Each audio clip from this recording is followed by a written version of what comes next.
Any couple questions?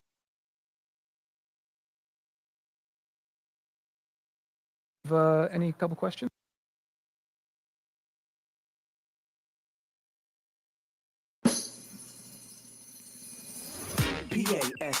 Pascal, you are now rocking with that dude Pascal. We be going wild, Haitian in the building, so original. Got the haters catching feelings. Get your hands up to the ceiling and keep them held high, cause St. Louis is ready. Forget about it, goodbye. Hold on, we just saying hi.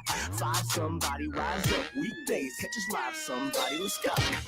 Good morning. Good afternoon and good evening, everybody. Welcome to the Pascal Show. Hope you guys are all doing well out there. Man, I am super moisturized today. Have mercy. But anyway, hopefully you guys are all doing well out there. Hope this show finds you in good spirits. We are finally in motion, guys. I was waiting for this moment to happen. Okay. And in case you guys don't know what's going on, we do have something that just recently happened in the Diddy trial.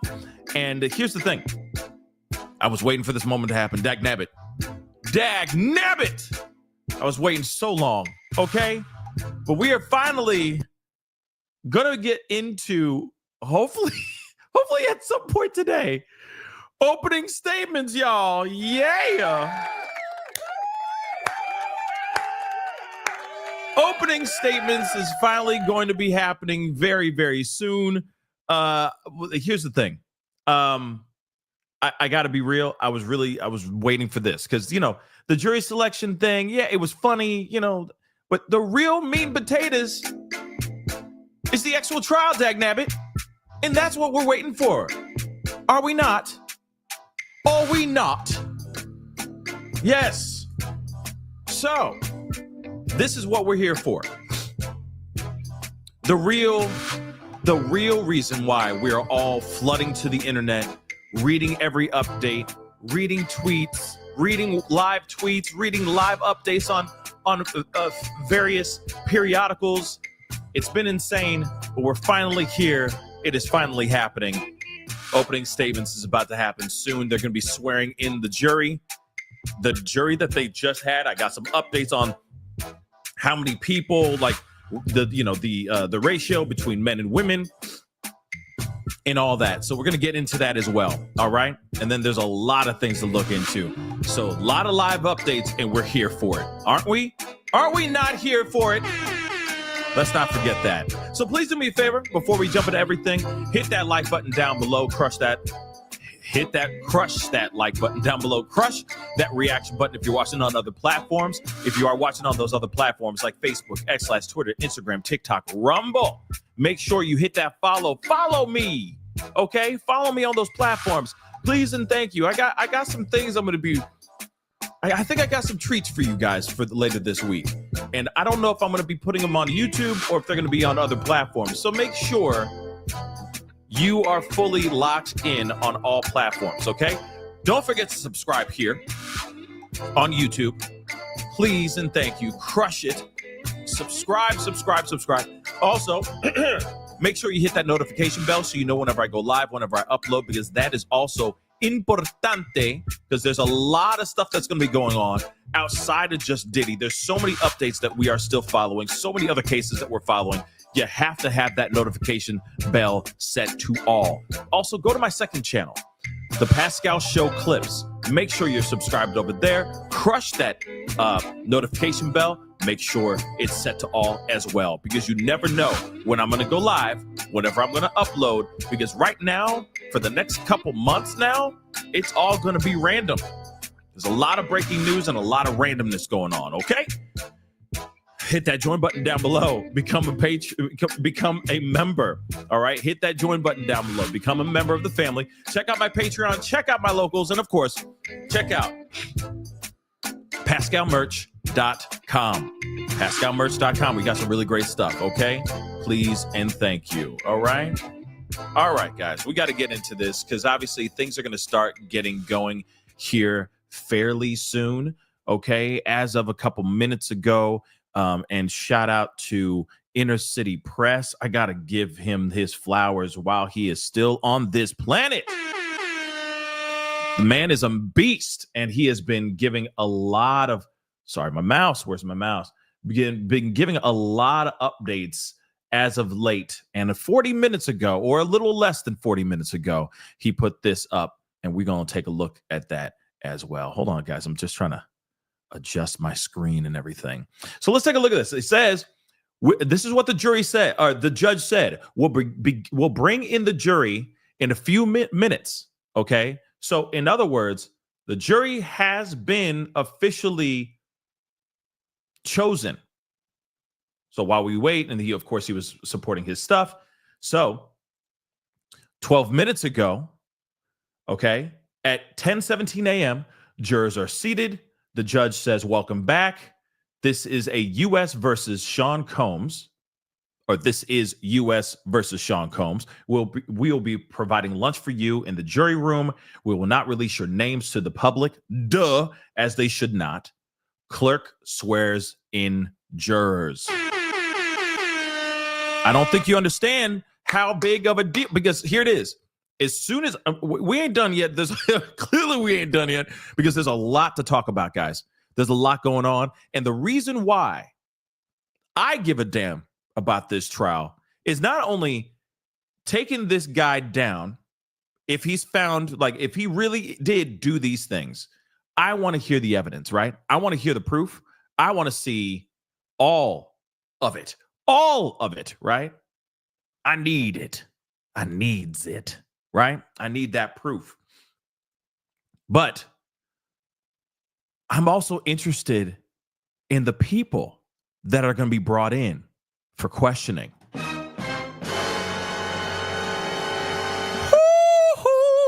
It's going to be good. It's going to be thicker than a Snicker, and I can't wait for it. I don't know about you guys, but I had a cup of coffee today. Actually, I didn't. I only had like 2 sips of coffee so far. Okay, I'm just high on life. I'm high on a trial that's like this. We're going to see in real time if this man is as monstrous as they've been painting him out to be in the press, or if he's innocent. And we're going to see curveballs.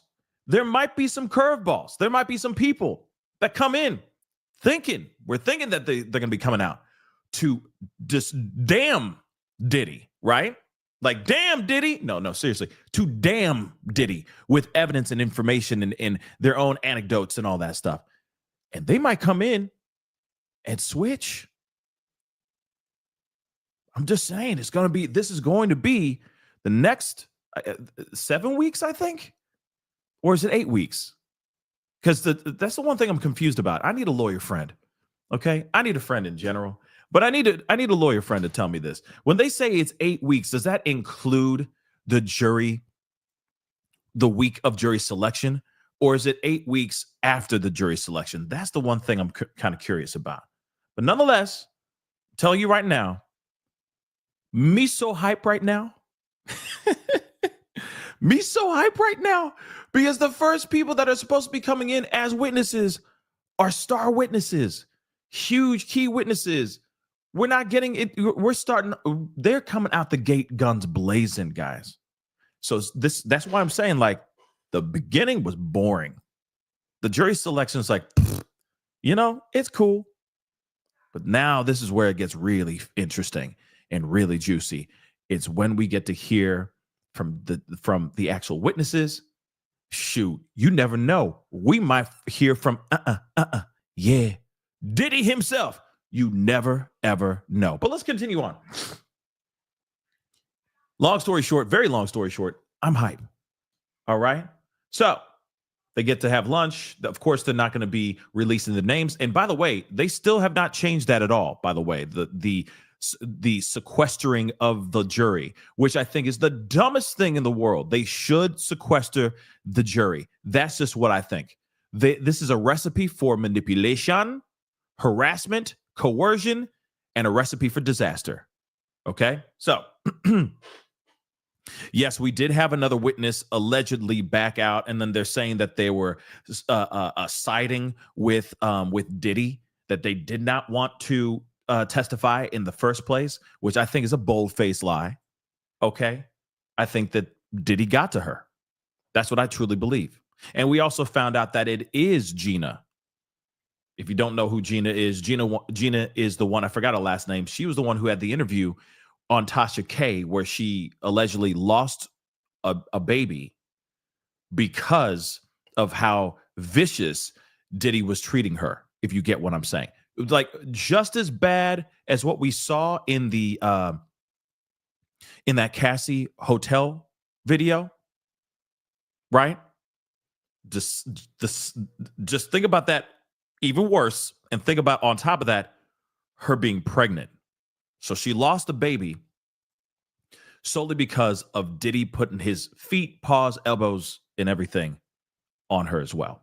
She was going to be that witness or victim number 3, the one that suddenly just bowed out.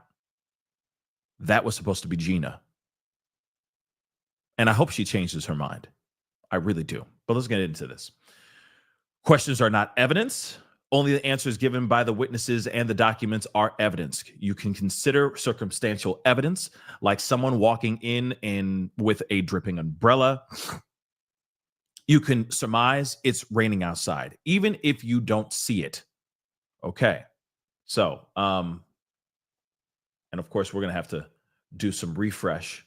But I do want to share with y'all a few things because there has been some updates like a mug. Shout out to New York Times. Oh, I don't. Thank you so much. But we're good here. So let's get into this. So the day in court, a jury of 18 people, including 6 alternates, was selected and sworn in on Monday morning. 8 men and 4 women were chosen as jurors. 2 women and 4 men were chosen as alternates. That's a lot of mans. That's a lot of mans.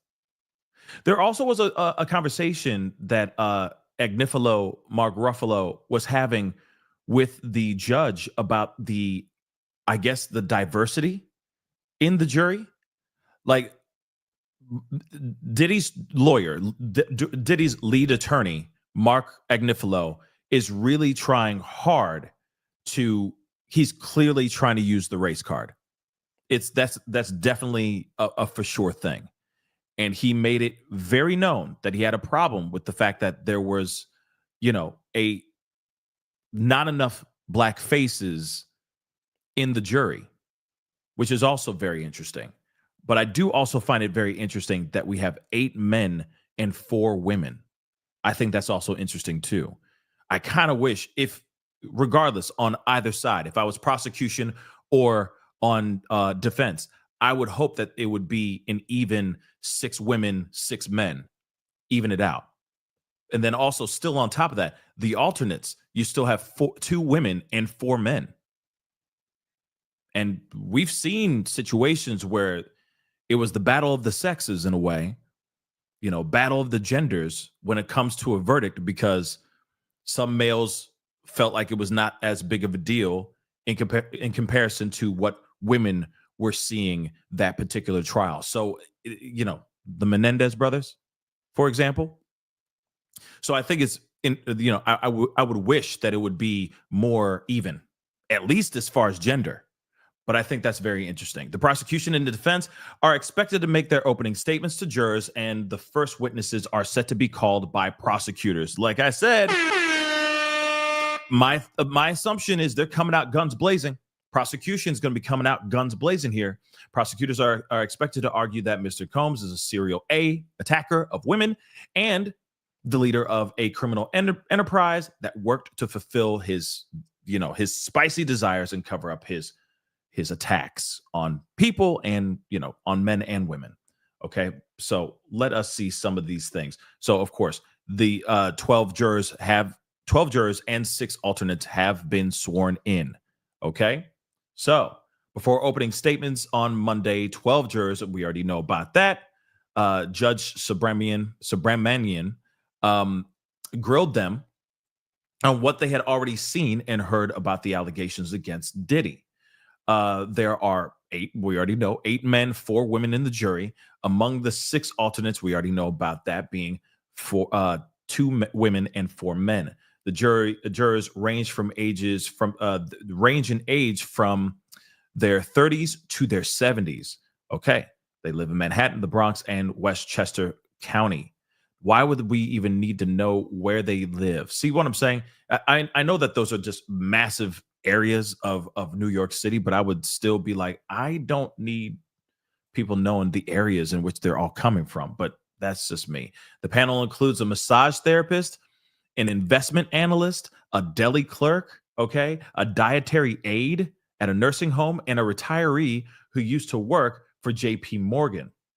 The panel was supposed to be selected on Friday, but the judge had concerns that jurors would get, quote unquote, cold feet over the weekend and drop out of the trial. So he decided to delay the selection until Monday morning. And that is for sure. There was a lot of quote unquote, or, at least one person had cold feet so far.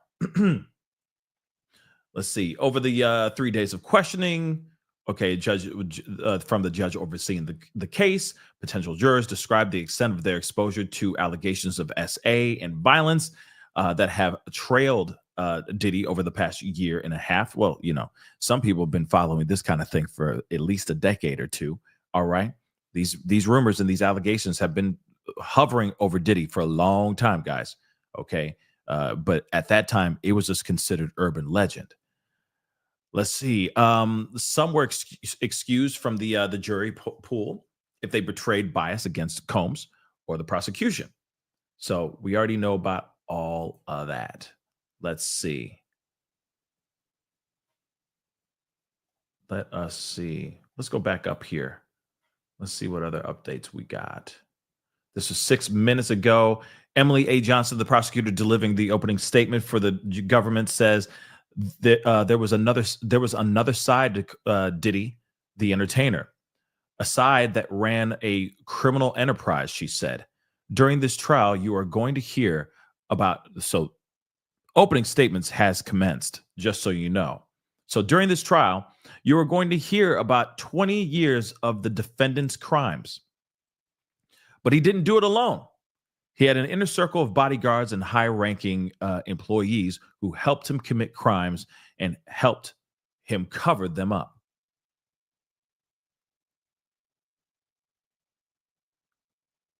Hold on, guys. We need to do some refreshing. See what we got here.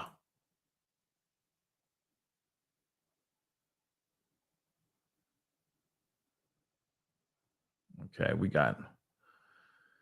This dude is a beast. I swear to God, this guy is an absolute beast. Okay. Okay, so questions on evidence. We already knew about that. I'm sorry for going backwards a little bit. We're just going back just a tiny bit. That a witness uses a pseudonym does not mean that their testimony is worthy of less weight. During the trial, this is the judge speaking to the jury, okay? During the trial, do not read or view or listen to anything about this case, and don't post anything. Once the U.S. rests, once the feds rest, the defense can present. Should he choose to. So moving on. This is the prosecution side. Okay. Emily Johnson, if I have her name correctly. All right. She's one of the main attorneys for the prosecution for the feds. She starts with, this is Combs. This is Sean Combs. To the public, he was a cultural icon, a businessman, larger than life. But there was another side to him. You hear about 20 years of the defendant's crimes. He had a team to help him, taking people, making things go boom, boom, or burning things down, substances and S crimes. Man, a lot of code words on that one. Anyway, let's start with one might. Okay, I think it's one night. He was on the hunt for his girlfriend, Cassie. He forced her to have relations with male S workers while he watched and recorded it. He found out Cassie was seeing another man. Furious, he set out to find Cassie and the other man. Continuing on, he woke an employee to drive to the house, but no one was there. The defendant didn't give up. He kept looking for Cassie. When he found her, he attacked her brutally, using her feet in the back and flinging her around like a rag doll. But that wasn't enough. He told Cassie he could release video of her having relations with this male S worker. He broke into a man's house and attacked him and blackmailed his girlfriend. These are not his only crimes. Cassie is not the only woman he attacked and actually exploited.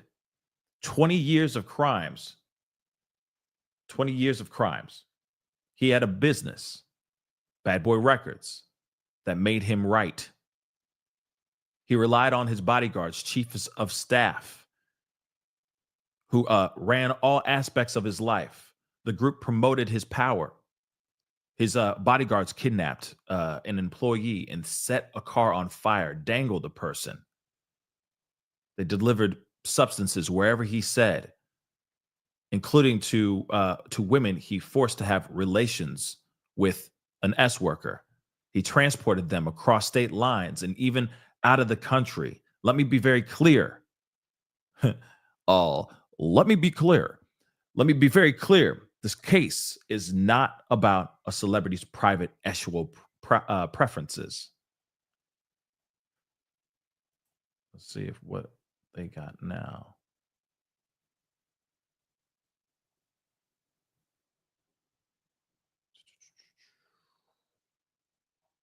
Where the heck is it? Here we go. It's not about his private sexual preferences. This was a criminal. He coerced and even used violence.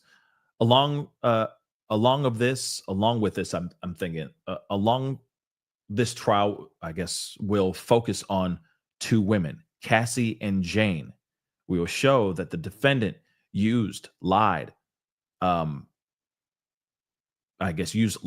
substances, threats, violence to force them to have relations with him in front of male S workers.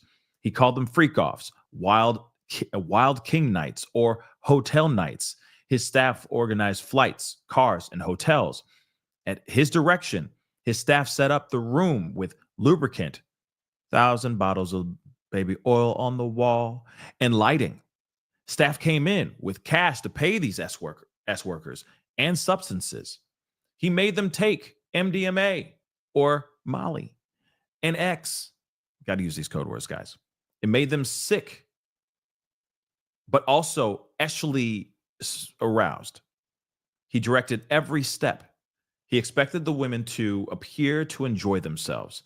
He touched himself and recorded these events. Cassie was 19 with a hit song. 19. Show, bruh. 19. Hamburger. 19 with a hit song. Cassie tried to work on her music, but the defendant made her turn down many opportunities. She recorded, but he had the final say over the music she released. There was never another album. He hit Cassie in the head and dragged her by the hair. Sheesh.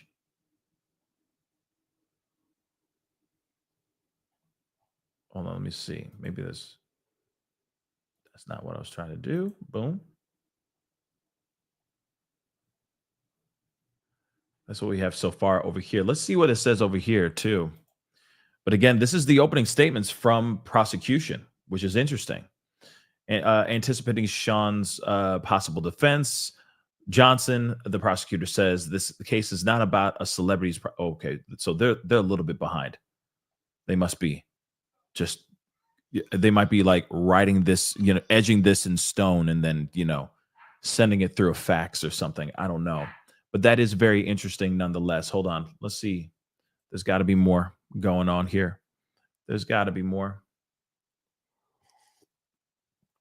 He stomped on her face in an SUV, then made her stay in a hotel for a week to hide her injuries. He set up freak-offs as often as once a week. She spent half She spent half of her time. The defendant made an S worker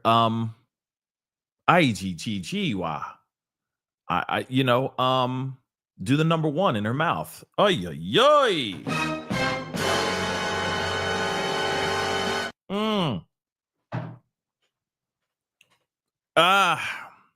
Yeah, he gonna be done.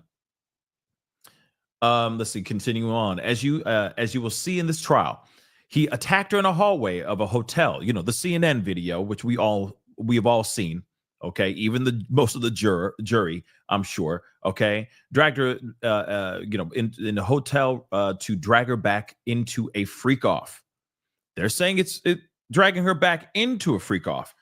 What defense is going to say? Excuse me. What defense is going to say is defense is going to say that it's not a freak off for her that she was running away from, that she was upset that he was trying to holler. She caught him trying to holler at somebody on his phone, that he was like talking to some girl, right? And she was upset, so she ran away. That video does not look like she was running away out of just being upset. That looked like somebody was trying to run away out of fear. That's just what I think. But anyway, initially she wanted to make him happy, but then she didn't want to. But the defendant made her. The consequences were severe.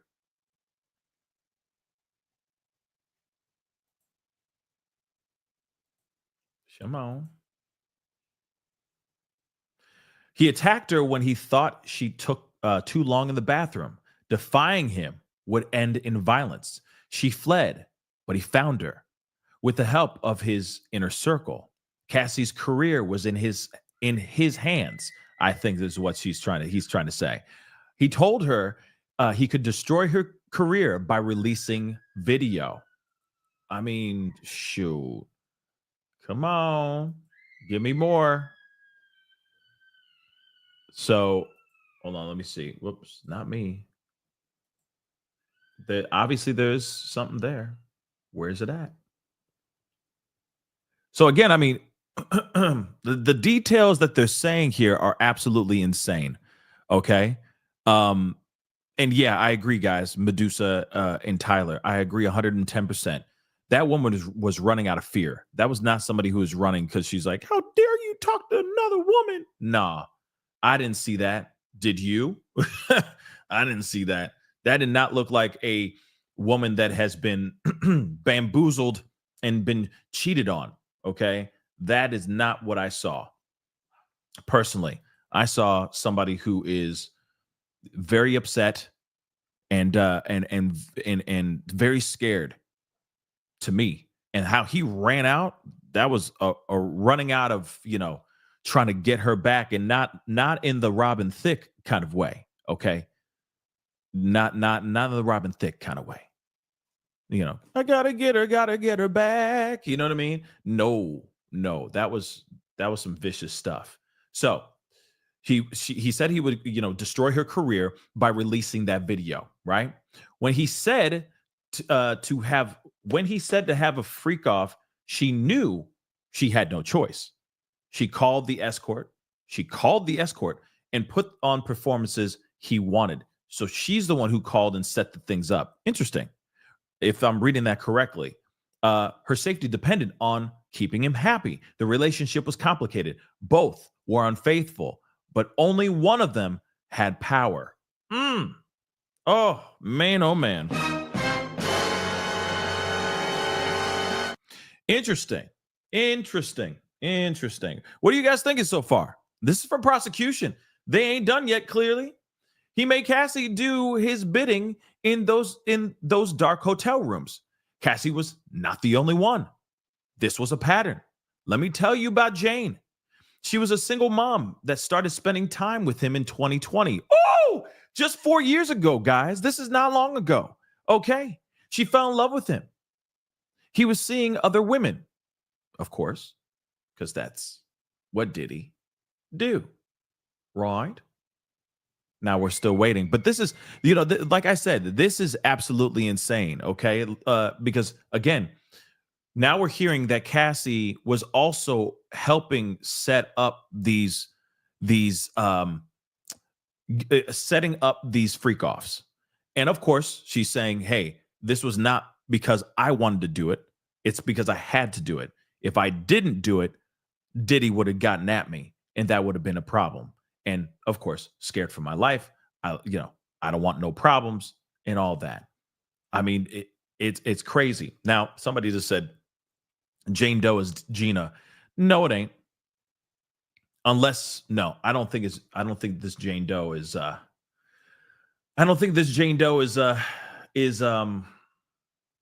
Gina. I think they're talking about a different Jane Doe. Because even so, they said that they would not bring up victim number 3 until the latter half of the trial. So it's not Gina. Because if they bring up Gina now, they are going to have to bring her up or bring her into the trial. Once her name, victim number 3, is mentioned, it's a wrap. And that could be a bad move for prosecution. So they have no choice but to sit back and not say anything about Jane Doe number 3 or victim number 3, witness number 3. They can't say anything about victim number 3 until she actually says, yeah, I'm coming in. And also, I will say this too. They can bring her in. She could be subpoenaed and forced to testify. But then you have a hostile witness. That's not good. You don't want that. That could totally bust this thing wide open, right? Destroy this whole freaking trial for the feds. So that they're not going to do dumb moves like that. I mean, there's already been a lot of dumb moves, but you feel me, right? So of course they're not going to do anything about that. So back in here, says Cassie was not the only one. Just so you know, just saying this again, this was a pattern. Let me tell you about Jane Doe. I'm assuming number 2. She was a single mom that started spending time with him in 2020. She fell in love with him. He was seeing other women. One night, he told Jane Doe about freak-offs and made it happen immediately. That's crazy. Hey, girl, let me tell you about this thing I like to do. It's called freak-offs. This is a thing I do. In fact, I got a couple people coming over tonight. I'm sure you're okay with it. Let's just rock and roll. Say what? Yeah. Yeah. He took her to a hotel where an escort was on the way. He directed her step by step. Ooh, baby. Step by step. Nobody? New kids on the... Okay, moving on. Jane thought it was a one-time wild night. She was wrong. He continued offering a real relationship. A real relationship. Jane wanted S-workers to wear prophylactics, but the defendant did not let them go. Jane tried to make it through these nights without substances. She tried to make it through the nights without substances. The first time she broke down and took, X to finish. Another time she vomited, but he said, go, do it again. That is nasty. That is nasty. That is nasty. That is this mother lover mine. Jane found 2 men, invited them to join the freak off so she could choose the man she'd be intimate with. The defendant discouraged her from working. He had the power to coerce her back into the hotel rooms. He threatened her with the videos. Hold on. We're going to roll that back just a little bit because we're looking at this like this is all fresh, guys. This is all like live. Okay, we're going to do it live, right? So this is very live right now. So we're going back to Jane. Jane Doe number 2, okay? She is a single mom. She was spending time with him in 2020. She fell in love with him. He was seeing other women, though, which is clearly part of his MO. One night, he told Jane Doe about these freak offs and then immediately made it happen. He's like, yeah, I have this thing called freak offs. And in fact, I feel like he was explaining it to her whilst they're in a hotel room in the middle of a room filled with people just buck naked, just doing the hibbity dibbity, just going wild. And he's like, yeah, see what's happening around you. This is what I like to do. It's called a freak off. And so we going to do it together. You down for it? You already down for it. You going to do it because I said so. That's what it feels like. Drink some of this. Yeah, drink this. And let me splash some baby oil on you. Okay, you feeling good? Okay, let's get in there, tiger. Right? Enough sitting there warming up the bench. Get on in there, tiger. That's what it feels like. Yeah, see what happens. See all these people buck naked and just going in, plugging and unplugging. You you get what I'm saying? Yeah, that's what I like to do. It's called a freak off, so we gonna do it. No, shh, no, don't ask any questions. Just hop on in. I love you though, girl. Crazy. Took her to a hotel room where there was S workers there, or S workers were on the way. He directed her step by step. Okay, Jane Doe thought it was a one-time thing. She was wrong. He continued. She wanted these S workers to wear a Jimmy hat. That's also a throwback. Diggity damn, Jimmy hats. Remember that? They used to call prophylactics Jimmy hats. Anyway, moving on. But the defendant did not let him. Jane tried to make it through these nights without the substances, but she still was participating. So I'm interested about this. Okay. I think this is very interesting. She said, I want them to wear these things. She tried to go through these things without, Jimmy hats, SN, Jimmy hats. But with trying to do this without the rugs, without the substances. And then she still was like, no, I got to do this. I still got to just do this. I got to take these substances if I'm going to even enjoy any of this, right? And then another time she threw up because she was taking stuff, I'm assuming, so from the effects of taking these substances. And Diddy's like, nah, you going to do that again. Go get some more stuff. That's crazy, y'all. Jane found two men and invited them to the freak off so she could choose who she wanted to be intimate with. The defendant discouraged her from working. So she at some point was like, well, if I'm just going to be smashing random people, I might as well find some of these men that I find attractive instead of just randomly smashing people that I don't find attractive. I want to have fun. If he gets to have fun, let me have fun too, right? So he discouraged her from actually having a job. He had power to coerce her back into the hotel rooms. He threatened her with these videos as well. Not even a year ago, he went to her house. She was angry. She attacked him. He became enraged. She tried to hide. She locked herself in a bedroom. He kicked it open. Then the bathroom, the closet, the guest room. He attacked her attacked her to the ground. Okay. He did not let Jane be. He said, you're not going to F up my night. He said, call up an S worker and perform. Jane followed his directions. His violence got him what he wanted. Cassie will tell you about the time the defendant forced himself on her. Okay. Mia and employees. Oh, wait.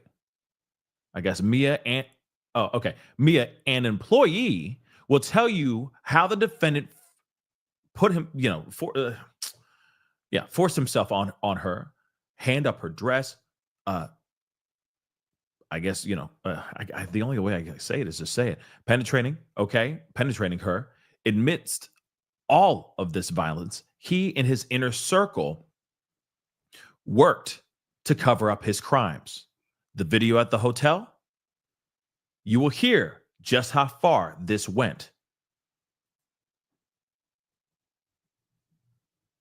Yeah, I'm wondering about this because you also now have another person by the name of Mia. And I'm sorry, there's been so many names and so many lawsuits. You kind of all the names become you kind of go snowblind. You know what I mean? It just kind of just there's just so many names.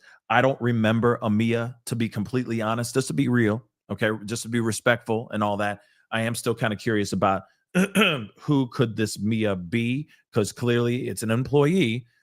Excuse me. And this particular person, unless is it a chef? Could it be a chef or a housekeeper? Maybe it must be a housekeeper or something. But nonetheless, this particular person is saying that he put himself upon her against her will, attacking her in various ways that no one should be attacked. Okay. All right. And then, of course, they're still talking about how he had people in his team that would cover up all of his BS. The defendant offered a hotel security guard a wad of cash, a brown paper bag with $100,000 in $100 bills. $100,000. I thought it was 10. I don't know why I thought it was 10. Maybe I'm just, like I said, it's been a while since we covered the old stuff, right? The inner circle kept Cassie in hiding for days. For all of this, he is charged with multiple federal crimes, racketeering, conspiracy. Of course, we got this. He's still typing. But man, I'm telling you right now, y'all better give Inner City Press his mother-loving flowers. Man is a beast. We're getting faster info than we are getting from New York Times. Watch. Let's see what's going on. Let's see what they say. Prosecution has introduced a third woman accusing Sean of coercing her into sex, referring to her by the pseudonym Mia. So Mia is a pseudonym, okay? The prosecution says the former employee will testify about the times he forced himself on her sexually, including forcing her to perform. Well, we didn't get that from him so far, but forcing her to perform top, okay, and sneaking into her bed to SA her as well, which is insane. Again, though, we're getting more info from it's actually it's kind of like a nice combo, because we're getting info from Inner City Press, but then we're also getting a little bit more over here, because you got to remember, they are live tweeting or they're live typing all this, and it's really hard to get all of the information, right? Especially when it's coming out of their mouth. So however they're doing this is pretty amazing. Yeah, as it happens. Exactly, Tyler. Thank you. As it mother loving happens. Okay. So again, very, very, very, very, very interesting stuff here. And I am here for it. Let's see if they got more. Not yet. We'll give them a second. But this is some interesting stuff. So now that and let's see what the New York Times says. So far, nothing over here. Okay. Let's see. A little bit more info here too. The prosecution describes a night when Diddy became enraged with that Jane over dispute over him seeing another woman. So the prosecutor says she ran around the house trying to escape him. Okay, that's good information. See, we're kind of like clumping everything together all together from both sources. So it's good to hop back and forth. So I think that's the new method I'm going to do now. But it says here, Jane, this particular Jane Doe, ran around the house trying to escape, but Combs grabbed her, okay, around the neck, lifted her up off the ground by her neck, and then used his feet to take her to the ground, if you get what I'm saying. At the end of this ordeal, the prosecution says, Combs instructed her to call an S worker for a freak off. He made her cover up her black eye and take an X pill and perform for Diddy. That's interesting as well, because how we read it over here was a little bit different, right? Where is that? See, not even a year ago, he went into her house. She was angry. She attacked him. He became enraged. She tried to hide. It doesn't say anything about her being mad about him being with another woman. So that's good information. So we're going to be hopping back and forth now. I think that's going to be our pattern from this point on. But let's see. Cassie and Jane will tell you will tell you of the most painful experiences of their lives. You'll hear from some of the defendant's employees, including his personal assistant. Mia. So personal assistant Mia, who SA'd him, or who SA'd her, I'm sorry. She is grappling with it. Let's see. You will hear from the employee who he forced into an SUV with a weapon, with a pew-pew, and from a chef. They worked punishing hours, at times without sleep. They bought substances for him. They were expected to keep quiet. Some of these witnesses have already received settlements. So some of these people, if I'm correct, if I'm reading that correctly, some of the witnesses that are coming forward as witnesses that are going to testify, they are saying that they actually were paid to stay quiet, y'all, and they're still going to testify. Woo! Boy, this is going to be crazy. You will also hear from some of the S workers. The defendant directed them and filmed it. An S worker saw the defendant attack Cassie and drag her by her face during a freak off. How do you do that? Drag somebody by the face? Unless you're doing like in the mouth, like, you know what I mean? Dragging them by the mouth. The hell? You'll see records from hotels and the damage. And car services. Oh, this is about to get good, y'all. This is about to get gnarly. Okay? This is about to get gnarly, y'all. Let's see what New York Times says. One update. Come on. Only one. The prosecution told the jury that an incident at the center of the case represented a pattern of Diddy's employees trying to cover up his crimes. This is an incident is the attack of Cassandra Ventura, Cassie, at the Los Angeles hotel. After the attack was captured on surveillance video, the prosecutor, Emily Johnson, says Combs and his chief of staff contacted the hotel security guard to, quote unquote, broker a deal. He ended up giving a guard a brown paper bag filled with $100,000 in cash, essentially buying the hotel security footage. We know now that any attempts at a cover-up did not work. Now, CNN has published that video. We all synced it, okay? And the jury is expected to see parts of it. Diggity damn. This is going to be bad, okay? This is going to be bad. It's almost like we're seeing the long version, like this is the long version, New York Times, and then this is the Cliff Notes. You know what I'm saying?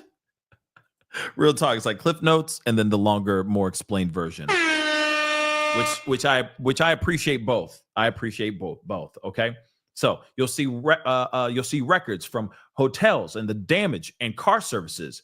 You will see text messages in which the defendant tells staff to bring cash for S workers, and by Jane saying she did not want to do the freak-offs.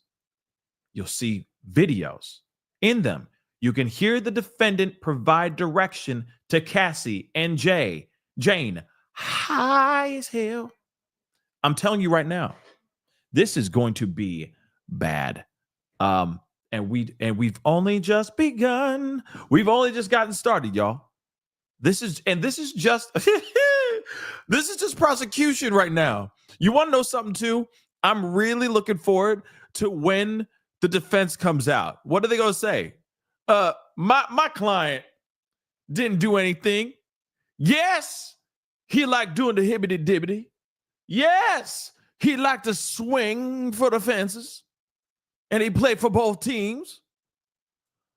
But that's all you got. The defense rests. That's what it feels like. Because you know for sure the prosecution has a lot of things stacked up against him. I don't know what the defense is going to say. Yes, he put his hands on Cassie, but it was mutual, baby. So you must acquit. If they both hit, you must acquit. So I'm kind of curious about this. I'm really curious how this is gonna transpire. All right. Definitely the STing is going to be proven for sure. Okay. We're going to see that for sure. But I don't know how they're going to prove the racketeering, the enterprise, all that. But we'll see. We'll see. We'll see. Let's continue on. So he was giving directions in videos to Cassie and this Jane Doe high as balls, right? Continuing prosecution, you will see a video of the defendant brutally attacking Cassie during a freak off in a hotel room or in a LA hotel. You will see, wait a second. You'll see a video of the defendant brutally. Okay, so it must be just the hotel video the infamous video that we all know. Okay, because I'm wondering if that's another video, right? Like, you know what I mean? I'm wondering if there's another video out there that they're actually referencing to, but maybe New York Times will explain that too. You will see photos of the damage, including to 4 doors in Jane's home. Okay, so including 4 doors in Jane's home not even a year ago. You will see what he had in his home. Pew-pews, med bags filled with substances, lube. You will also see the agreement with the hotel guard, barring him from speaking after he paid $100,000 for the video.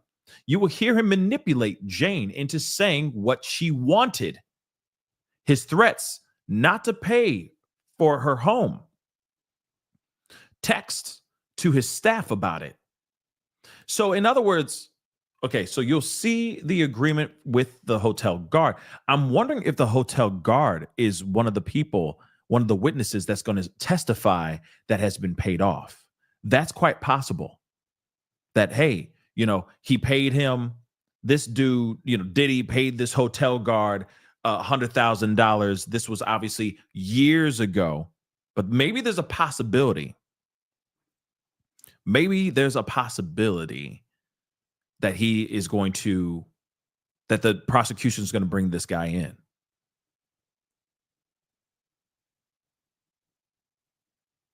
I don't know. But this is going to be interesting when this is all said and done. But we'll see what who all the witnesses will be. I mean, this is going to happen today at some point. Shoot. I mean, I'm sure they're going to have lunch after opening statements with prosecution.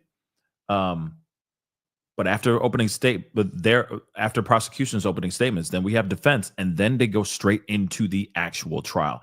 So moving on, prosecution. I ask you to do 3 things. Pay attention to the evidence, follow the judge's instructions on the law, use your common sense, and you will reach the verdict that Sean Diddy Combs, I had to throw in the Diddy, is guilty. So, who for the defense? Tenny Garagos, Mark Garagos' daughter, says, I will. So she is stepping forward. And let me just say this, okay? I haven't been big in a while. Let me just say this really quick. I think this is very interesting that Diddy is allowing a woman to do the opening statements for this trial. This is most definitely a move. You got to remember they have 2 women on the defense right now. A white woman by the name of Tenny Garagos and a black woman. I forgot her name right now. It slips my mind. But it's very interesting that he does have 2 women on his team. And I think he wanted to have more females on his team and more diversity, meaning by more black faces in his team. But remember, if you don't remember, that was a big deal a couple months ago when there was a guy that was with his team, that a black lawyer that decided to step away due to, I guess, ethical reasons. Why? Because I think he knows that they're about to lie a bunch, potentially, or they're going to throw in some things that are maybe not, in his opinion, ethical. But of course, I think it's interesting that they're bringing in the woman to step forward and start off instead of Mark Agnifilo, which is weird. I think that's interesting because Mark Agnifilo is his lead attorney. But they're having Tenny Garagos do it. It's a tactic. It's a move for sure. And yes, it's all about optics. So now we're going to see what she has to say. But we're going to go back to New York Times really quick because there are a few updates. Okay, so I'm going to roll back because this is Tenny. Is that Tenny? Is that Tenny Garagos? I guess that is Tenny. Yep. She looks like her dad a little bit, doesn't she? She definitely resembles her dad. So moving on. Trying to see if there was anything that was going to be said. Okay, so a lawyer. Okay, so they have begun delivering their defense. So Tenny Garagos, Mark Garagos's daughter, okay, who also, by the way, is Diddy's lawyer, and also he is there as a consultant. In other words, he's a fly on the wall so that he can have a few more views on his podcast. I'm sorry, I had to say it, but it's kind of like, he's doing all kinds of coverage on this now. And he's in the room. He is a fly on the wall as a consultant for this defense team. It's like I said, it's very interesting. Okay. So moving on. He's begun delivering the defense's opening statement. Sean Combs is a complicated man, but this is not a complicated case. She says to the government, the government is trying to turn consensual relationships into STing. It will not work, she says. We're going to find out more information here in a second. Let's go over to Inner City real quick. Hold on. Excuse me, guys. So, interesting. Hold on. What did she say over here? Opening statement. Sean Combs is a complicated man, but this is not a complicated case. And then, of course, they're like, these were all consensual relationships, and the fact that they're trying to throw out that he is that he was doing, STing, it will not work. This is interesting what Inner City just said. Tenny Garagos says this. This case is about love and jealousy and money. They're trying to turn it into a racketeering case. It will not work. You are the jury. You will evaluate the witnesses, and finally, the story can come out. This case isn't about what you heard on the news. Sean Combs is fascinating. He grew up in Harlem and built a lawful business. He worked for it. He created a culture and produced music that changed a generation. Witnesses will share with you that he is a fascinating person, and people are drawn to him. If you wanted to climb in music, apparel, or beverages, you wanted to be around Sean Combs. He gave people opportunities to work at his companies. He had a vision that a few had. The witnesses mostly loved him.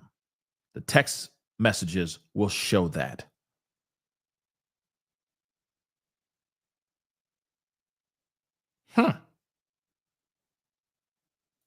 She's starting off with, it's all about love. See, interesting though, if you think about it, because that's very much Diddy. That's a Diddy thing. This case is about love. I gave him too much love, you feel me? This is all about love, dog. It's about love. I got a kid named Love. I named myself Brother Love. My recent album was called Love.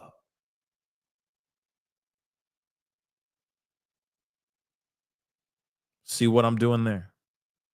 Yeah. Yeah. Moving on. If you wanted, this is okay. He is 55 years old. Congratulations, he's 55. He doesn't look a day under 57. He is going to be Sean Combs. I am Tenny Garagos. What is this? Are they about to do it, like act out a scene? He will be playing Diddy, and I will be playing Tenny Garagos, and this is called Yo Mama. Scene. Moving on, I am honored to represent him. The only people in this courtroom who will tell you about racketeering are the prosecutors. How dare they? Oh my God. There is no conspiracy. This case is about Sean Combs' private S life. The government has no business in that. These hardworking individuals were educated from Harvard to Howard University. He has a temper and got violent. He's not proud of that. We own it. Yep, if they both hit, you must acquit. That's basically what they're about to say. If they both hit, you must acquit. But okay. Okay, cabron. We waiting, though. We waiting. Come on now. This is about love. This is about love. Ain't this something? As we wait, hold on. I'm going to go back to New York Times here in a second, but I got a couple super members chats and super sticker. I want to say thank you, Life Be Life, and thank you so much for love. I appreciate the super sticker. Thank you so very much. Savannah May. Hello, Savannah. Savannah May. Thank you so much for being a member for almost 2 years. Thanks for covering this trial. I know a lot of people who are reporting on this have stopped because YouTube is tanking their views. What? Prayers to you. I don't know. I don't know why they're tanking their views. That doesn't make any sense. That doesn't make any sense. If that's true, that's unfortunate. I wonder why, but I see a bunch of other people that are still doing it. So it ain't changing nobody. It ain't changing nobody. It's not changing anybody from covering this for show. But let's see. Just refresh. So of course, these hardworking individuals were educated from Harvard to Howard University. He has a temper and got violent. He's not proud of it. We own it. He sometimes gets so jealous and angry, he is out of control. You will hear that he lied to his girlfriends. You may think he's a jerk or mean, but he's not tried for that. He's tried for running a racketeering enterprise. This is domestic V or DV. Now, here's the thing. This is a very interesting approach that they're taking, don't you think? Because if you really think about it, they're taking an approach like Sean Combs is a butthole. That's right, I said it. He's a butthole, ladies and germs, members of the jury. He's been out there sleeping around, gallivanting with strumpets and scallywags. In fact, I don't like him. Yes, I said it. I don't like Sean Diddy Combs. But does that mean he actually did these things that he's been accused of doing? Think about it, jury. Think about it. He confesses to being a jerk. He confesses to being a bad boy.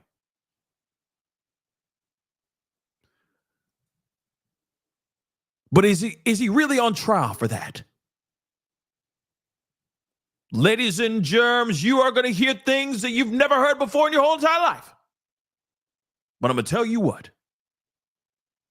Just because he's a butthole does not mean he did any of those things. The defense rests.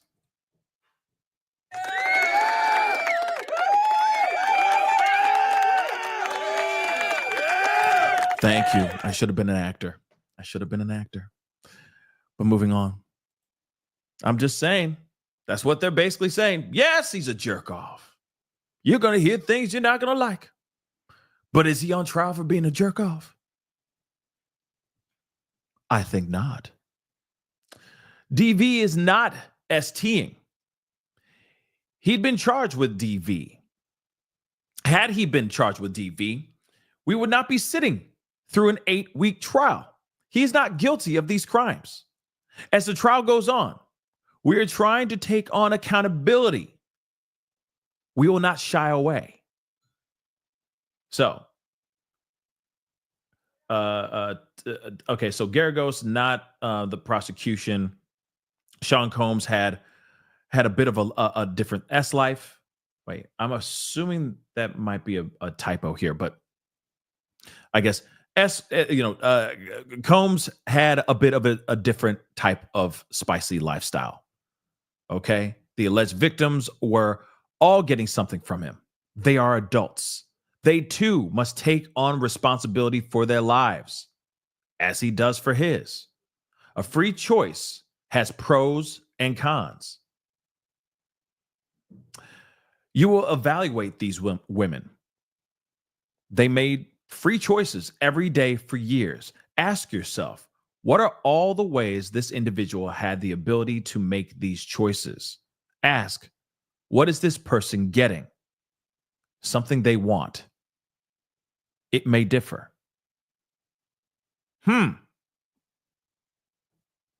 Interesting. We're coming back to that. Let's see what. Wow. Just a little tiny thing. Little tiny blip. That's interesting. Garagos, the lawyer, his lawyer, okay, is painting her client as a magnetic, larger-than-life figure who worked for his wealth, and success. No one gave him a dime. Okay. Like I said, I don't like him. I don't like Diddy. That's what I said. He is an absolute gaping butthole. But is he on trial for being a butthole? I asked the jury. He admits to being a butthole. He knows he's a butthole. I'm sorry. I'm sorry. Why? It makes me think of a movie. I'm trying to think of the movie. It's like the dude in the movie. It's a guy. He's like being tried for, I think, the unaliving of his wife or something like that, or maybe it's his side piece. I don't know. But his lawyer, his opening statements goes up, and he's like, "Yeah, I don't like him. I don't like him at all. He's this, and this. He's the worst jerk in the world. But is he the one who actually did this? Just because he's a jerk?" It's from a movie, and I can't think of what the hell it is. It's going to drive me crazy. But Hamburger, y'all, they're taking a move from a movie. Yeah, he admits to this. He admits to being a butthole. He admits to putting his hands on women. Yes, he gets jealous. Yes, he has violent rages of anger. And he can't keep his hands to himself. But is he really racketeering? Is he really STing people? Is he really coercing and forcing people to get into these freak-offs, plying them with substances against their will? You really?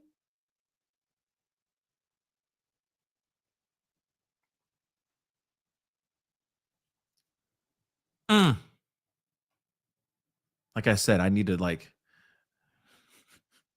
scenes from the Diddy room. Something like that. Let's take a look at this. Jealousy drove choices. Jealousy drove choices of the victims. Combs never married, but he is a many-woman man. He is always in multiple relationships. He was not always honest. It drove a primal jealousy. Ooh, that's an interesting one. Primal jealousy. I feel like that's the title of a movie, right? On Tubi. Moving on, though. Sean Combs is extremely jealous. You might think it's hypocritical. Yeah, well, yeah. It kind of. A little bit. Garagos continues. They remained in multi-year relationships with him. These women were in love with him. Infidelity and jealousy drove the violence. Alcohol and substances drove things. But he is not racketeer. Somebody needs to make, and please send it to me. Do not give it to anybody else. Send it to me. There needs to be a design. Does anybody remember the movie The Rocketeer? Come on. The Racketeer? Oh my God, that'd be brilliant. No one take that. I'm doing it. The Racketeer. You know that movie? No one saw that as a kid? Movie was awesome. Okay. Oh, okay. But anyway, he is not a racketeer. So he is not a racketeer. This case is about his relationships with Cassie and Jane.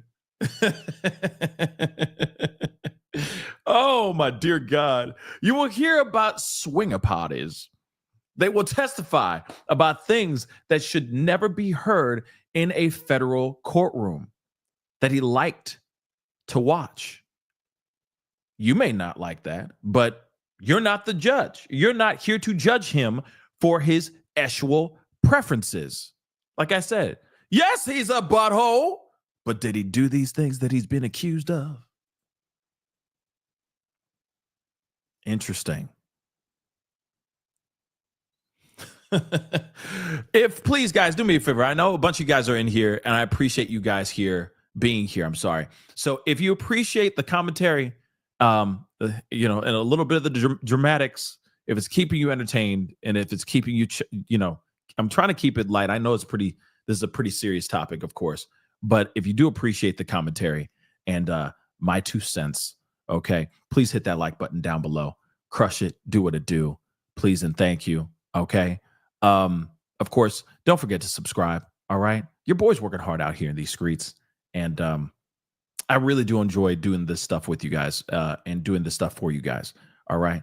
I was really waiting for this trial to start. So please hit that like button down below. Where are we at? Real quick. I know you guys are going to be annoyed. Can we get it to 1K? Can we get it to 1K? Please. Thank you. Can we get it to 1K? Hit the like. Hit the like. It helps the channel. Helps this platform. Helps this actual show get out there more. So more people are savvy to everything. And yes, I will give you guys what you need. The entertainment and the info at the same damn time. Okay? So don't forget to subscribe. I can't talk. Don't forget to subscribe. Please and thank you. Subscribe, ladies and germs. Subscribe. Okay? So let's continue on. 1K. That's all I'm asking for. Just 1K. Not 3Ks. Get it? Hell no. Boo. Anyway, let me get this really quick. Deplorable. Thank you so much, Deplorable Diva Haynes. Thank you so much. Diddy did it. I'm thinking he did, but we're gonna see. We're gonna see how the prosecution and defense handle their business. Okay, because right now the approach is, I don't like him at all. He is a butthole. I don't like him. This is what the defense is doing right now. But do you really think he did it? Interesting. Yes, he has a spicy, zesty lifestyle. He got some women and some mans in his roster. But does that mean that he did all these things that he's accused of doing? It's going to be interesting. A wealthy rapper paid these women's homes and vacations. He is not charged with being flawed or being a flawed individual. These women fought to be in a relationship with him. Cassie, I expect you will hear from her this week about her 11-year relationship. That is a long ass time. I will say that. Combs with Kim Porter. Oh, snap. She even said Kim Porter. You want to know why? Because you know that I'll be sure is going to be coming in. He going to speak out. That's going to be insane as well. Continuing on, though, Combs with Kim Porter, the mother of his 4 children, he continued until her demise from pneumonia in 2018. His fights with Cassie were about cheating. It was a toxic relationship. They loved each other. It was a toxic relationship, but they loved each other. Don't forget that. It was about love. Remember? It's about love. Cassie will tell you about the jealousy of Kim Porter. Then Gina. Woo-hoo! Gina just got in the chat. The day of the hotel hallway, jealousy was on display. The CNN video. So she is saying they are putting out that argument that this whole thing happened because of jealousy, violence by the elevator bank 10 years ago. You will see it later today. Oh, they're showing the video today. Damn, they're getting straight to the point. What Combs did is indefensible. So what he did is wrong. He is taking full accountability now for putting his feet and fists on this woman, right? On Cassie. Remember, Gina's name has just been brought up. Not a Jane Doe, Gina. Okay? Is Gina coming in? Here's the other thing, too. Oh, damn. Hold on. Prosecution's not mentioning her name. Prosecution is not mentioning her name. Defense is Gina's name. Also, they didn't mention Kim Porter's name. Now, obviously, Kim Porter has passed on. You know, it's not like they're summoning her spirit. Okay, R.I.P. to Kim Porter. But what I think is interesting is that they're mentioning Gina's name. Does it mean that she could be brought in for the defense? Oh, like I said, this is going to be crazy. And yeah, Bella Rose, if you haven't seen the interview, the Gina interview with Tasha K, I highly recommend you all go and re-watch because it's a scathing interview. Okay. And she says a lot of stuff in that interview. But the fact that the defense is saying Gina's name is not prosecution. Prosecution wasn't planning on saying Gina or victim number 3's name until the latter half of this trial. And remember, we heard just a little bit ago that not only did she suddenly disappear, but she also said that she wasn't cooperating with prosecution, that she never was cooperating with prosecution. So maybe she completely switched sides and is going to be brought in to be questioned and testify on Diddy's behalf. That's going to be very interesting. That is some Stockholm Syndrome stuff like I ain't never seen, okay? Or the money be runneth over in her pockets. That's the only other thought I can think of as well. But moving on, money rules everything, baby. Money rules everything, especially when you got Diddy money, okay? And Diddy money is fun coupons, okay? He got that long game money. So this is going to be, that's wild that Gina's name was just brought up by the defense, y'all, by the defense. So she might be that surprise witness for the defense, y'all. Woo, this is going to be crazy. Like I said, thicker than a snicker. Moving on. The video is not evidence of STing. Cassie walked out of the hotel room with 2 bags. She wasn't walking. She was, you know, it was kind of like a light jogging, you know, like kind of speed walking, trying to get the hell out of there as quickly as she could. Combs comes down wearing only a towel. He attacks her, drags her by her hoodie. He comes back around to get a phone. What causes a fight about a phone? Phones kept the secrets of infidelity, or phones also kept the secrets of the freak-offs and all the other stuff that was going on as well. Think about that too, guys. All the content, all the correspondence that he was having with her or other people. Let's be real.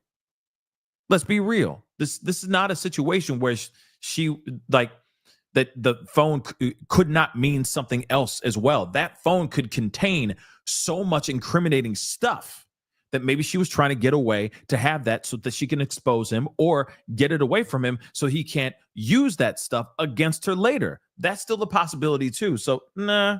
Hopefully, the jury is smart. Hopefully they're using them brain cells. So let's move on. So phones kept the secrets of infidelity. Sure, there's that part too. Absolutely. But what about all that other spicy, disturbing, deplorable content, right? As soon as he gets the phone, he sits down. He's visibly disgusted. Cassie calls security. You will hear from him later today. Security.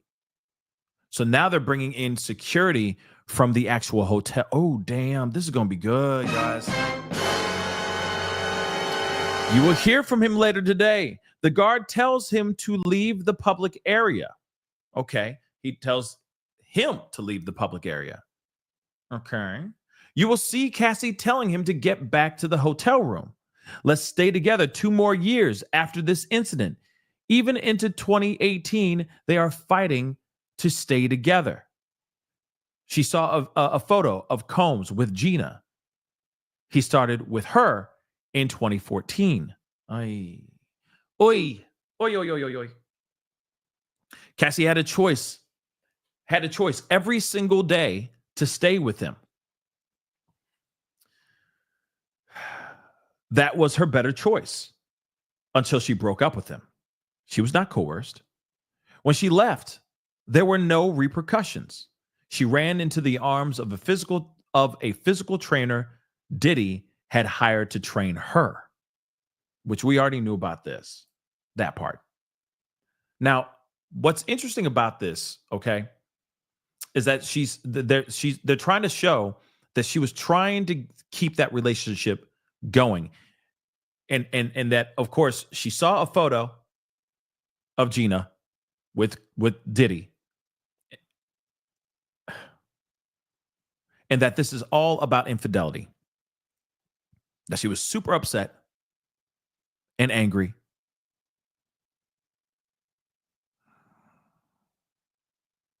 But like I said, this is going to be very interesting. How he's going to make how are they going to like spin this? I'm very interested to see how they're going to spin this, because you got to remember there are a lot of people that they get into a relationship. That person has a lot of power over them. Not only do they have a lot of power over them, but then there is not like power over the fact that they have more money or more success. But then there's also the other part of them that if they have scathing information, videos, content that can destroy that the person who's trying to get away, they might try to stay with that person out of fear that information leaks out.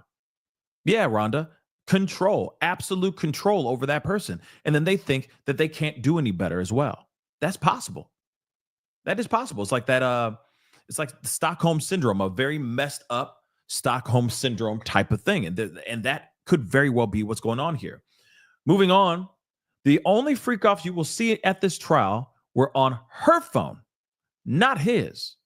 In November of 2018, Kim Porter passes away from pneumonia. Cassie did everything to be there for him. She flew to Georgia amidst a breakup. She flew to be with him. Oh, boy. Combs said, Kim was my soulmate. The end of the relationship between Combs and Cassie was triggered by that. Cassie realized all the things she would not be. She wanted to be she wanted to be Diddy's wife, the love of his life. She spent 11 years trying to get that. This is going to be interesting. Let me see what they say. There's 2 updates, and there's probably going to like 3 sentences each, which kind of sucks. But let me see here. Where is it? Bop, bop, bop, bop, bop, bop. Okay. We already know all about that. Where is it? Oh, just now. Okay. So the prosecution depicts Sean Combs as a serial attacker and outlines three key witnesses, I'm sorry.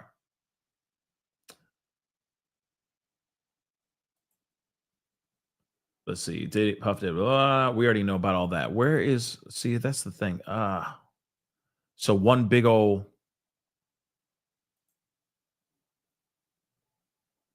show more.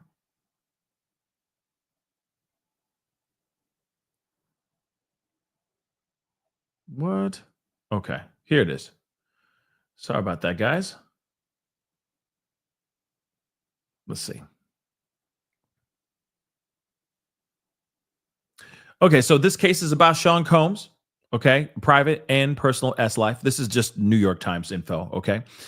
This is what Garagos, his lawyer, said, which has nothing to do with his lawful businesses.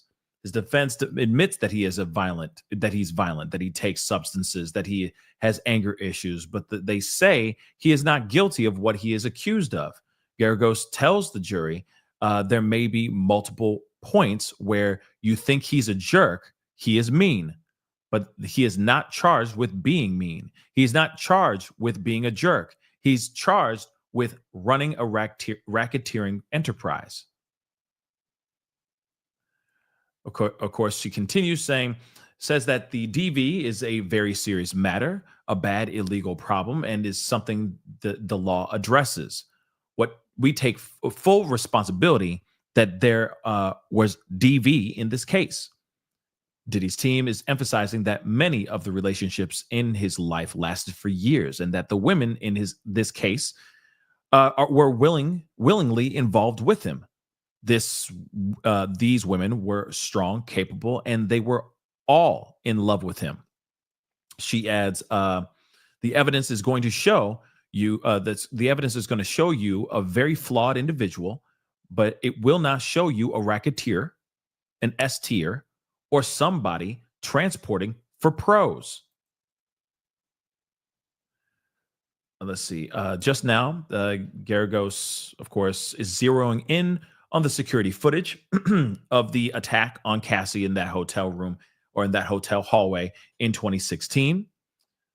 Garagos acknowledges that the video shows, excuse me, Diddy's violence towards her, but that the full footage, including scenes that have not been shown publicly before, will portray it as the result of a quarrel over infidelity in their relationship, which was discovered on a cell phone.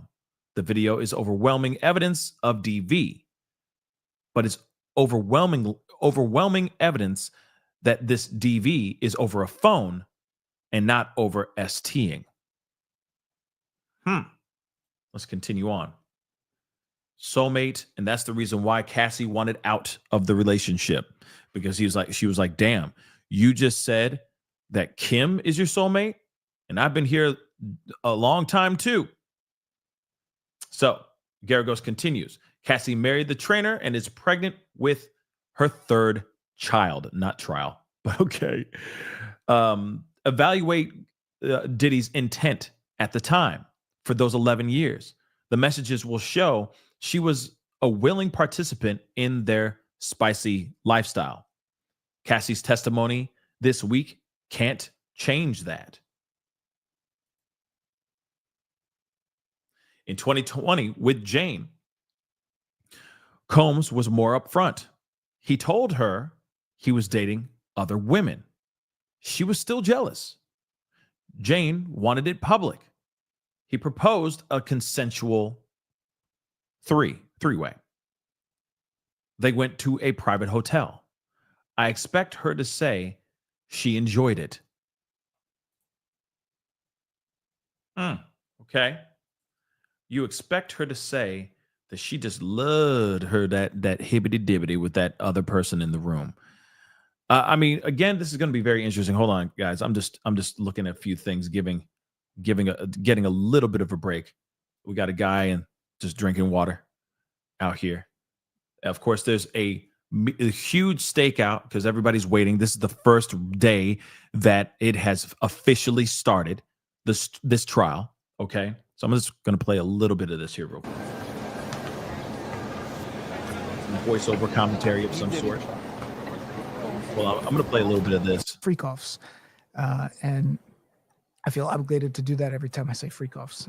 But anyway, those are the ones who are going to testify. Possible former employees and associates, people who've been subpoenaed. Maybe they're Diddy's allies.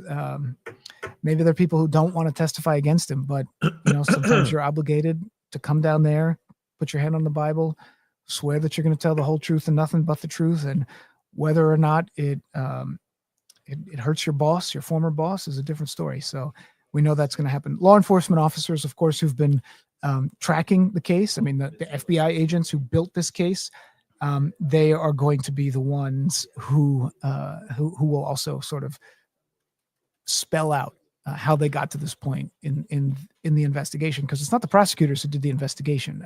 It's federal investigators who sort of carried this out. We know that, and so certainly those are going to be many of the people who have to testify. What happened to the little black book? Diddy's lawyers said he was going to release. We're always hearing about those little black books, right? Who is in the list? Who was at these parties? Were there other people who were there? And one thing I'm wondering, black book? Say what? Now I'm kind of curious about that too. What kind of black book are you talking about? And who would be in that black book? And where is that? If they said they were going to release some sort of black book, where's that little black book, right? So that's news to me as well.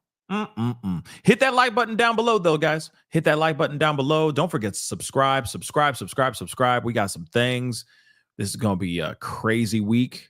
And I will give you guys a little bit of a heads up. I need to make sure of something, though, first before I forget and lose my doggone mind. But I'm going to check that here really quick. Just it's some scheduling stuff, so you know what's going on here in the next couple days. And maybe that's a scare tactic from one side to sway a potential witness to testify one way, or to stay away, or to vanish. But whether or not there's a reality behind that is unclear. That with the charges that Diddy is facing and the possibility of life in prison, that if there is a black book and they do think it's going to help them, maybe it's a Hail Mary throw at the end if things aren't going well. But it's one of those things you gotta look for it. But their best defense is going to be how they can pick apart the prosecutor's case. Because it doesn't matter what happens in the media at this point. They can't try the case in the media at this point. They got to try the case in the courtroom, and the defense has to defend their case in the courtroom, because that jury is there, and theoretically the jury is not reading what's out in the newspapers anymore. So they got to bring it in the courtroom. If there's a black book, they better introduce it in evidence, because otherwise it's just going to be a headline that may not make a difference on what's going to happen with his sentencing. Yep. Again, this could very well be an absolute Hail Mary in regards to that. The throwing out the little black book, or it could also just throw off the jury. Like having that kind of information out there could just be a tactic to throw people, throw the jury for a whirlwind. That's possible too, because then they're so busy going, oh my gosh, this person's his name is in the black book. This person's in the black book. You know what I mean? I could see those things, stuff like that actually happening. But let's continue on. Okay. So I was just I wanted to give it some time to cook, so we can kind of go through a bunch of them all in one sitting. So, about the Jane Doe. All right. So they said in 2020, just to recap real quick, in 2020 with Jane, with this Jane Doe, he was more upfront. He told her that he was dating other women. She was still jealous. She wanted it to be public. He proposed a consensual three-way. They went to a private hotel. I expect her to say she enjoyed it. Jane was desperate to be with him, to give him things others couldn't. She tried to make it more than just being a spicy relationship. I'm not sure how she will put it, but it always comes back to parties in the hotel rooms.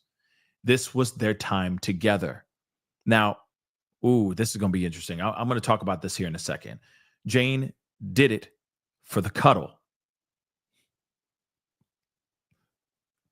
That's a new one. I did it all for the cuddle. So Jane did it for the cuddle, y'all. Say what? She wanted to make him happy. She was unable to resist him emotionally. There was a phone call in November 2023. Even after it, she flew out to see him many more times. It was toxic, but she was willing. Being a willing participant in your S life is not STing. If she'd walked away, she would have lost him. You will see her jealousy. You would see him. She would see him on social media with another woman, and she would send messages of regret. It's not coerced. She was driven to try to be in first place. This was the way to try to get there.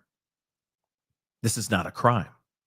There was a night a year ago when Jane attacked Combs. It was born out of jealousy. He attacked her back. She was overcome by jealousy. She slammed his head onto the kitchen counter. Months later, she flew to see him and invited an S worker. She will call it one of her best nights, a wild king night, whatever you want to call it. This will be hard to watch.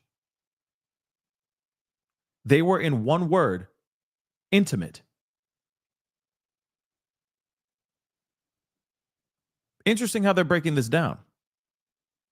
Now, they were cuddle buddies, yeah. It was like, she just wants to cuddle. She did it for the cuddle. That's interesting. She did it all for the cuddle. Hold on, guys. We got to break this a little bit down, all right? Before we continue on. First off, okay, I can see to a certain extent some of the argument that prosecution is starting to erect. Pause. Here's something that's very interesting about it. And I know the only reason why I'm saying that is because I'm seeing what they're talking about. I'm not saying I agree with it. I'm just saying I see the argument that they're trying to put together. Here it is. The argument they're trying to say is, first off, this whole thing was 110% a mutual relationship that was driven by nothing but jealousy and toxicity. The toxicity, okay? It's just nothing but toxic. That's what they're basically talking about here. This was a toxic relationship on all levels, coming from both sides of the situation. Even they say, okay, he made mistakes with Cassie. He put his paws on her. She put her paws on him, right? But then in a way, they're like, well, he done learned his lesson. 4 years later, he starts dating another girl, or by the pseudonym of Jane Doe. But this time, he was more upfront with her. He says, no, I want to have an open relationship. I want to still keep dating other women. I'm very happy with just, running around, gallivanting, and doing my thing, sowing my wild oats, which he's already been doing that. His wild oats been sowed. He is sowing everybody else's wild oats. My God. Okay. But they're sitting there saying, well, she still got upset. She still got jealous. She wanted to claim Diddy as hers and hers alone. She wanted to make everybody know that man's mine's. He didn't want that. But still, somehow he proposed a consensual group meeting with another person, a three-way, which is interesting, right? That's very interesting. That it's like, I want to make it public. She was jealous, but he's like, but how about if we do a little bit hibbity-dibbity to freak off? Come on, girl. Let's have some fun. She still says, fine. I'm still mad at y'all. And they do the hibbity-dibbity at a private hotel. Okay? And apparently what they're saying is she loved it, which is gross, by the way. Because if it was done against her will and she did not want to do it, she's not enjoying it. Here's the other thing too, especially with Cassie as well. They even said that as well with the videos that they're allegedly going to see. They're going to be seeing some freak off tapes, right? With Cassie in it. And they remember what prosecution, or I'm sorry, the defense was trying to say? Oh, you can see she's enjoying it. Can't you see in the video? She's having a great time. She's enjoying every single minute of every nasty little second of this thing. That's disgusting, y'all. The fact that you got people out here saying things like that is absolutely asinine to me, right? So they're basically saying the same thing here, except for this one, and also for Cassie. Let's not forget Cassie too, that they were vying for his love. Remember, she was desperate. Jane Doe was desperate to be with him because she was obsessed. She wanted him to be hers and hers alone. No one else's. Same thing with Cassie. It was just an obsession because of his success and how magnetic, that Diddy really is. She only did it for the cuddle. Jane Doe did it for the cuddle. And she did everything to make him happy because she wanted him as hers and only hers. So she was willing to do crazy stuff like these group meetings, like these freak offs, to keep him loving her. That is the approach that they are trying to make, which is crazy. And how they're going to prove that is going to be interesting. But then they say she put her hands on him, slamming his head on a kitchen counter. Okay. Months later, she flew to see him and invited another S worker because maybe she was trying to please him. I don't know. She will call it one of her best nights, a wild king night, whatever you want to call it. This will be hard to watch. So they're going to be seeing a video of them in the middle of the hibbity dibbity, which is insane. They were, in one word, intimate. The government told you about someone named Mia. Why are they making these allegations now? You will conclude that everyone has a motive. With Mia, she never said it before, nor when she first started cooperating with the government. Wow. If this was so hostile, why did they not call the police? They are vindictive. Their motive is simple. Monies. Cassie filed a public lawsuit in November of 2023. She was living in her parents' modest home in Connecticut. She went to a civil lawyer. The civil lawyer is here today. They went to civil lawyers to make a money grab. Cassie demanded $30 million. Another asked for $22 million. How many millions of reasons do these witnesses have to lie? The evidence will not make out the charges on bribery. This is about the Intercontinental Hotel.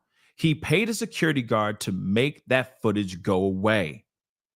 This was solely to prevent bad publicity for Cassie and for Combs. There was no law enforcement investigation. The kidnapping related to an employee. She worked for him for 10 years. She asked to work for him again. Substance moving of substances. It was a personal use. They worked hard. They were there to do something great and novel. It was a free choice. There was no conspiracy. He was paying different men for their time and experience. Adult film actors get paid. Hulkamania, Cowboys for Angels. Hulkamania, Cowboys for Angels. You can pay money for time and experience. What? This is what, oh my God, this is what Sean Combs was doing. Hulkamania? What the hell is what? Hold on. Hold on. I really don't want to put this into my Google, What the hell is this? Because I know Hulkamania, like as a kid, you know what I mean? Like WWF, but Mania. Let's see. I'm trying to escorts.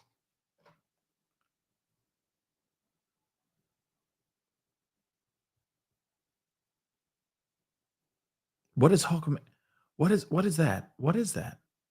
Cowboys for Angels. I'm okay. Hold on. What the hell's? Sorry, I'm looking this up. I don't want to put something on the screen that if something spicy pops up, you know what I mean? Like I don't even want to. I don't even want to. I don't even want to. But I'm gonna look it up anyway. Oh wow. Okay. I didn't know these things existed. But these are places that are for just a gigolo. You know what I mean? Yeah. I didn't know what that was. Now I good God. I didn't want that. I didn't want that. But anyway, I didn't know that. Y'all, Cat. Somehow Cassie knows this. I'm kidding. She's like elite male S workers. Duh. I didn't know anything about this, y'all. I'm sorry. I don't live that spicy life. Okay, I don't. I really don't. So again, that's really interesting. All right. So there you have it. Hulkamania. I didn't know anything. I didn't know these things existed. Cowboys for Angels. Why is it called that? Why not like just, like the vitamin D service or something like, you know what I'm saying? Why is it Cowboys for Angels? That just doesn't make sense to me. But okay, I've never heard of that because I know about Hulkamania, for example, because of Hulk Hogan, WWE, wrestling. I get it. You know what I mean? But still, that is interesting to me, guys. Let's see. You are not here to impose you're not here to impose your morality on this man. If you listen, you will find him not guilty of these crimes. Thank you. So they're like, yeah. So he went out here and he was out here, soliciting these particular places. It's weird that. Okay, let me just repeat this. These are no conspiracy. He was paying different men for their time and experience. Adult film stars get paid.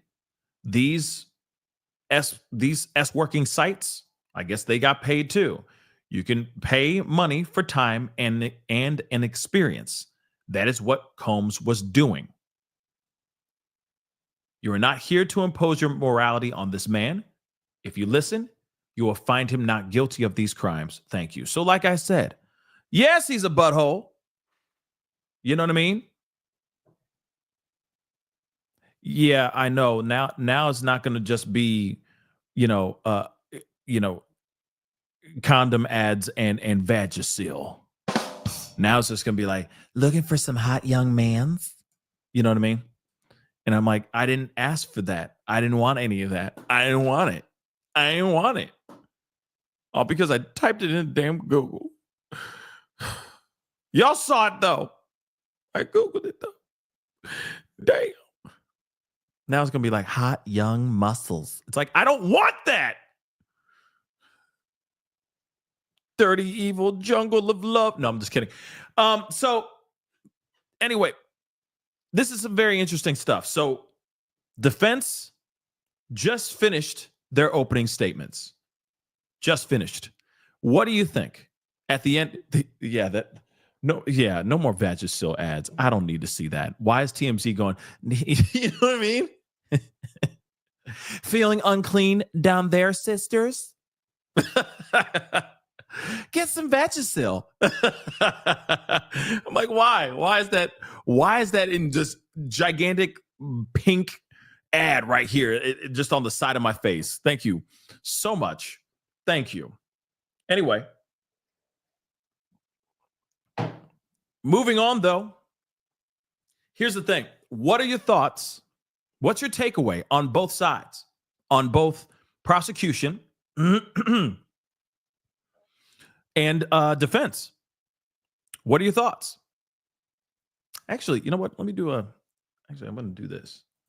I'm going to pull up this and I'm going to put up a poll because I just taking a quick break here, a 2-second break, like literally just to type in this poll. DIDDY was a cowboy worker. Oh, okay. That's news to me. I didn't know he was a cowboy worker. Interesting. But it's a weird title. You know what I'm saying? Wouldn't you just say straight up? You know, you go to a gentleman's club, you know, it's not called like, I don't know, Bicycles for Tots bar. It's definitely not that. You see what I'm saying? So it's weird. Usually, you know what I'm saying? Usually there's some double entendre, right? It's like going in is like, oh yeah, we're going over to, I don't know. I'm just trying. I can't think of any names to strip clubs, but you know what I'm saying? So it's just weird that they have those names. Why not just be straightforward? Say exactly what they're there for. You know, you need some D agency. Purple-headed yogurt slinger agency. Hot rod agency. You see what I'm saying? No? Just get straight to the point. Why hide? Why hide at this point? Let me get this super chat here really quick. Carmen Ice, thank you so much for the love all the way from Canada. Appreciate it. When the topic is so toxic, the ads think the audience needs medicine. Yeah. Oh, my God. Yeah, guard your VJs, ladies. Guard them. Guard them. Use Vagisil. Moving on. Yeah, you know.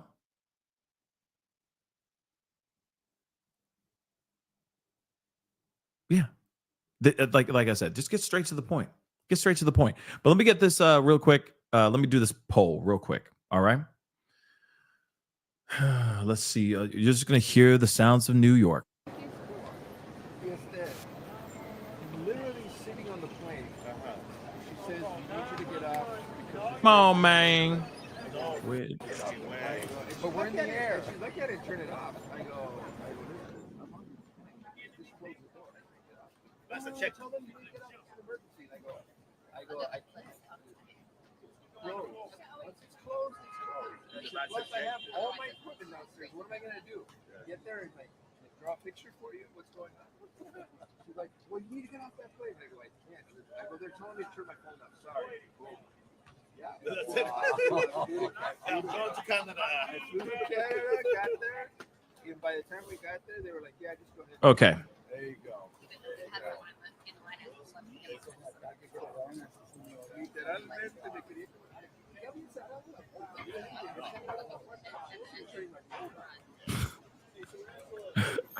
Welcome to the Pascal show, Amanda. Welcome to the random world of Pascal. All right. But let us mute this. So I put a poll up. It's a quick poll, okay? I see a bunch of y'all in here, so I do appreciate you guys being here. It really does mean a lot. Hit that. Don't forget to hit that like button down below. Of course, don't forget to subscribe if you appreciate the updates, the commentary, and all that.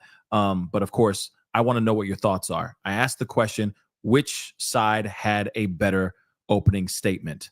Okay, was it prosecution or was it defense? It's pinned to the top of the chat. If you're watching on YouTube, make sure you go over to the top of the chat and just put in your 2 cents. Do you think it was, they had a stronger piece or no? And of course, they are breaking for lunch right now, which of course means that they're breaking for lunch. So again, this is a very, and I knew this was going to happen. I told you that they would have lunch or that they would do both. I didn't know. I thought maybe prosecution was going to go much longer as far as their opening statement. But of course, they were able to squeeze both of them in before lunchtime. Then they're going to have lunch, and then they're coming back to have more of a conversation. And of course, start this trial.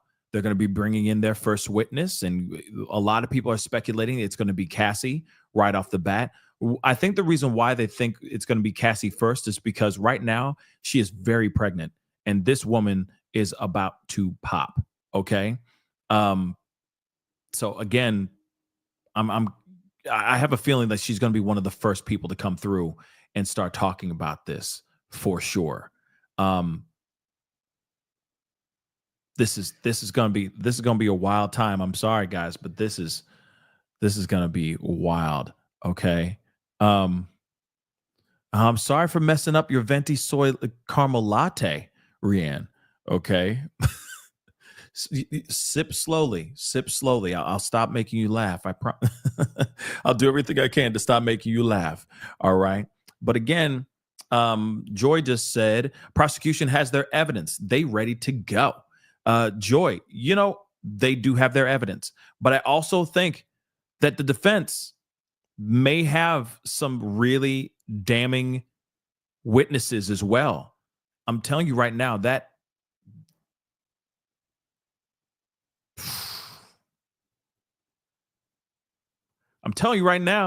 if it is what I think it's going to be, they're going to have some surprise testimonies coming out of nowhere. But I think the defense has stuff that's going to throw some semblance or some version of reasonable doubt into the fray. But I do think that prosecution does have a strong argument here. Will it stick? I don't know. Well, I'm kind of curious as to if the defense has a strong argument too. And you also got to remember, they are the ones that mentioned Gina, which is allegedly victim number 3. They are the ones who mentioned Gina, not the other way around. So imagine if they do end up saying or bringing, Gina to the stand. Defense, not prosecution. You realize that was a ground ball for prosecution. And if they lost her, that clearly to me shows witness tampering for sure. Because why would prosecution be so hell-bent on getting victim number 3 only for victim number 3 to suddenly change sides? Think about it. They go out for months saying they have victim 1, 2, 3, 4. I think they had 5, if I'm correct. And then suddenly out of nowhere, right when we're at the precipice of this trial, at the beginning of this trial, they're in jury selection. This particular victim disappears and then suddenly says, yeah, I ain't been cooperating with them. I haven't been working with them. That's a little bit weird, right? You'd think because it's the feds and this is the government we're talking about, they would have everything stitched up and tied up with a nice, tight bow, right? To me, that looks like witness tampering, if I do say so myself. But it doesn't matter. No worries on that, because I really do think that the government has a lot against Diddy. Sure, the defense can present that these girls loved Diddy, and all they wanted to do was make this thing work. They wanted to work it out. They wanted their relationship to be real. They wanted their relationship to be with him and only him, but he did not want it that way.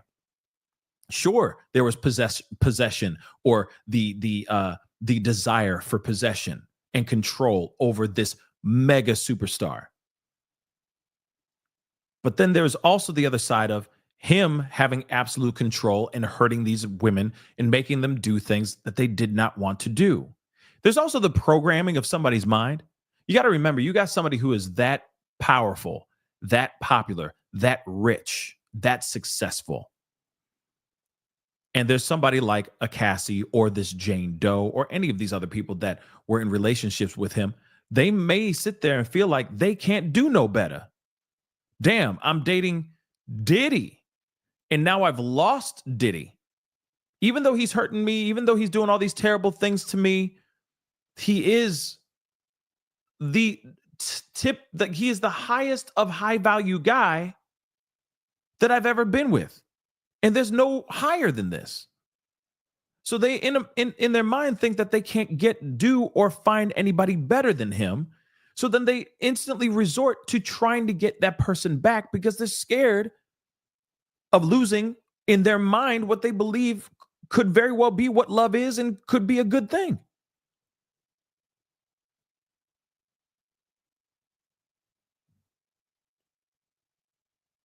It's a level of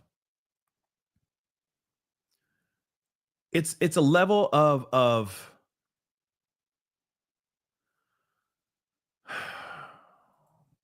it really is a level of oh, okay. There are a few more things. They have a few more things in here too, that Inner City Press just said. But there's certain levels of things. Yeah, I see a cat. Thank you so much. I'm going to get to it. Hold on. But I think that there's that level, which I get that the defense can argue this side, that particular side. Like these girls were in love with him, and but at the same time, his manipulation, and given the fact that he knows that he has that kind of power, he can manipulate these women to do whatever he wants because they're scared of losing him, because he knows that he is at that level and they can't get any better than him unless they date somebody richer than him. You see what I'm saying? Then also at the same time, it's like, well, you also have all these things dangling over this person's head. Oh, I got all these freak off videos. You leave me, these come out. Oh, you're a recording artist? You want to be even bigger of a name, Cassie?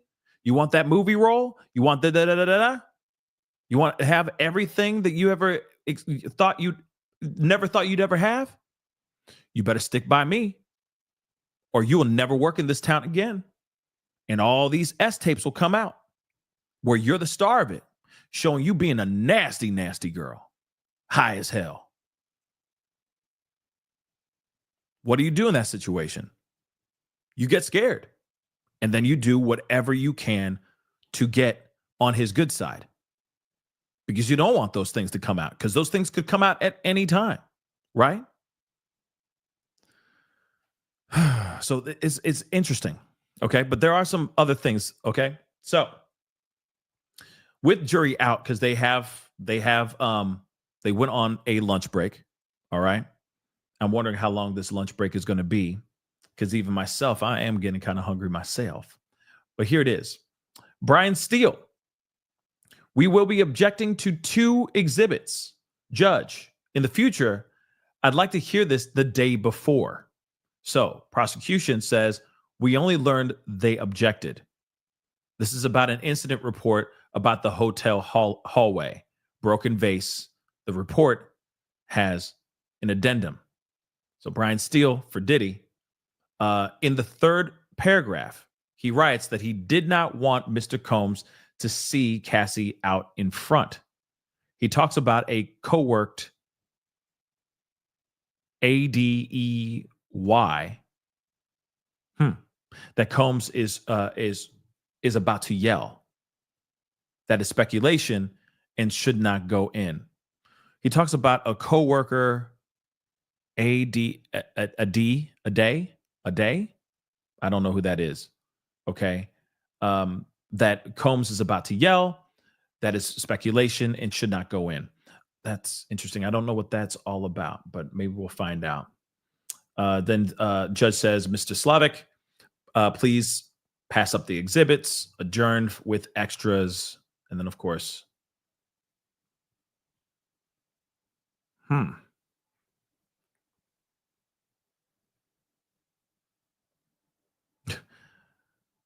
me see what Megan Cuniff has said.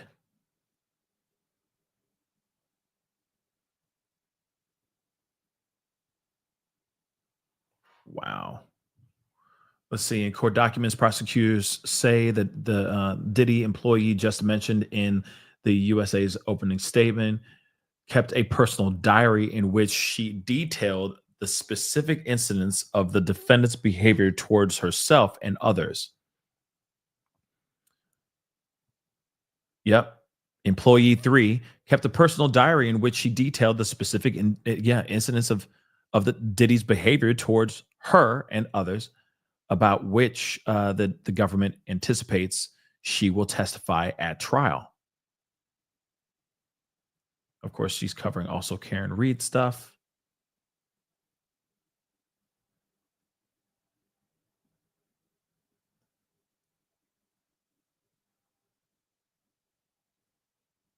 Interesting. Interesting stuff, guys. Interesting stuff.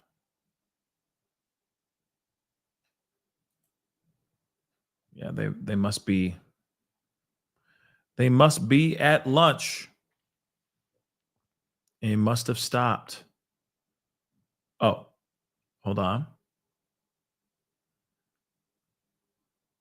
I said that. No, I already said that stuff.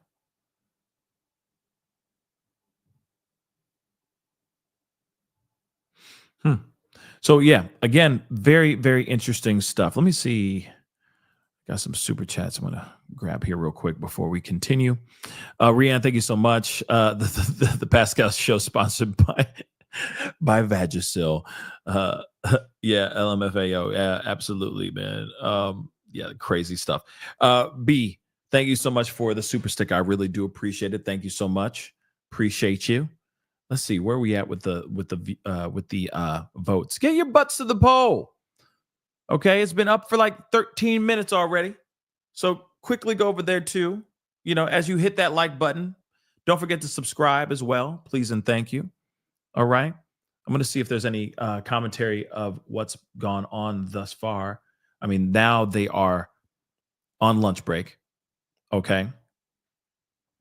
So let's see if there's anything being said. Let's see. Yeah. Okay. Okay. This stuff cracks me up. Yeah. Off to the side over here, it says, Diddy appeared in court today in a white sweater. Who cares?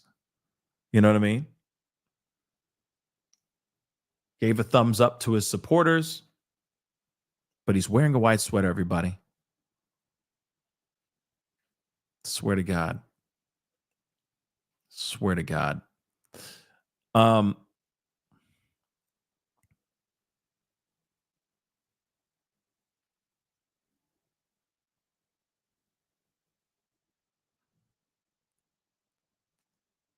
The news just said they're on a short break.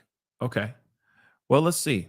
I'm going to see if there's any other coverage of this while we wait. Because of course, this is some crazy stuff, y'all. This is some crazy stuff.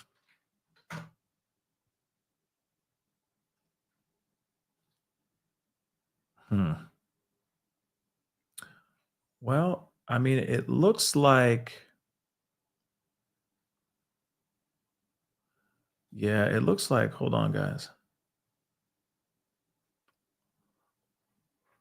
Yeah, it looks like they are on a break for a little bit, and then they're back on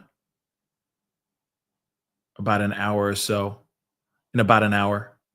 So I think what I'm going to do is I'm going to take a lunch break myself and then be back in about an hour to cover the rest of this craziness. Okay. Because of course it's time to get some food. But actually, you know, let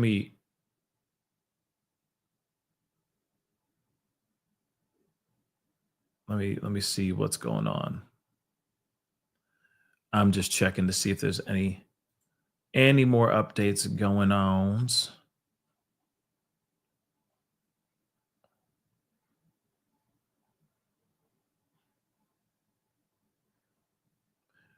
Okay, judge excused the jury. The jury 1 hour for lunch. Yep, and is discussing some details about evidence with lawyers for both sides or from both sides before the trial is adjourned. So yeah, so they're on. They have an hour lunch and then they're back on then. But I'm just checking to see if there's anything else here. And yeah, don't forget to go to the poll real quick. Because I might do a part 2 so I can go get some lunch as well. Hold on.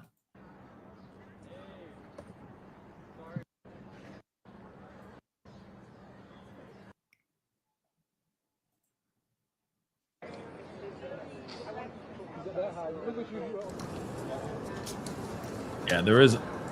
I mean, there's just a lot of outside content. You know what I mean? So yeah, I think what I'm going to do is I'm going to go get my lunch on as well because I am starving. I am very, very hungry. And then I'll be back on in about 50 minutes from now. So I'm gonna start another live here. Okay. So I'm gonna end this one and I'm gonna start another one here very, very shortly. Please be sure to come back because there's a lot to talk about. But let me end this poll real quick. Prosecution seems to be winning. I said, who had a better opening statement? Prosecution had better by 74%. 74% of y'all, almost 400 votes. Okay. And that is a very big deal. So we're going to see what happens here for sure. Please come back in about an hour. Okay. A little less than an hour from now. I'll be back on around 12:30 because they are going to be coming in with their first witness and it's going to be going on like Donkey Kong. So we're going to be watching that for sure. All right. But that is the show for now. I'll be back on. I'm going to set up another live here in just a minute. So you guys can hop over there and hang out in the chat room if you want. But I will be back to talk to you guys about the coverage of the first witness for today. This is going to be insane. Okay, it already has been insane, and it ain't stopping. It ain't stopping anytime soon. So please do me a favor.